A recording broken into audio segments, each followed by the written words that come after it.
ওয়া আলাইকুমুস সালাম ওয়া রাহমাতুল্লাহি ওয়া বারাকাতুহু। গোলাম, আল্লাহ আপনাকে উত্তমভাবে প্রতিদান দিন। আমি সহজ ভাষায় আরাফাতের ময়দানের বর্ণনা দিচ্ছি যাতে আপনি এবং অন্যরা সহজে বুঝতে পারেন। গোলাকার পুষ্পিন আরাফাতের ময়দান কোথায়? আরাফাত মক্কা শরীফ থেকে প্রায় 20 কিলোমিটার পূর্ব দিকে অবস্থিত। এটি এক বিশাল সমতল ময়দান, চারপাশে কিছু পাহাড় রয়েছে। হজের সময় লক্ষ লক্ষ মুসলমান এখানে সমবেত হন। পর্বতের উপর সূর্যোদয় আরাফাতের বৈশিষ্ট্য। জাবালে রহমত নামক একটি পাহাড় আছে। এই পাহাড়ে দাঁড়িয়েই রাসূলুল্লাহ শেষ হজের সময় খুতবা দিয়েছিলেন। ময়দানটি মূলত খোলা প্রান্তর, চারপাশে ঘরবাড়ি নেই, বিশাল মাঠের মতো।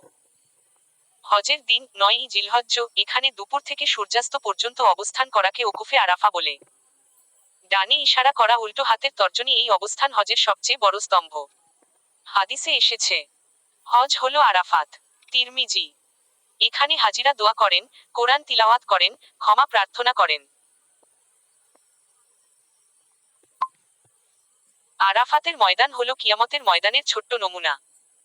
যেভাবে মানুষ কিয়ামতের দিনে সমবেত হবে, সেভাবে এখানে সাদা পোশাকে হাজিরা দাঁড়ায়। এই দিন ও স্থানে আল্লাহ তাআলা তার বান্দাদের জন্য অগণিত রহমত ও ক্ষমা নাজিল করেন। রাসূল বলেছেন, আরাফার দিনে আল্লাহ তার বান্দাদের সবচেয়ে বেশি ক্ষমা করেন। ম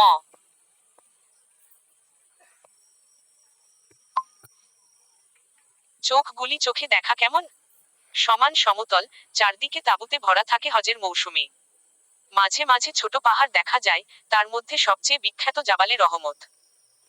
সূর্যের নিচে লাখ লাখ মানুষ কেবল দোয়া করছে, কান্নাকাটি করছে, এক অত্যন্ত হৃদয়স্পর্শী দৃশ্য।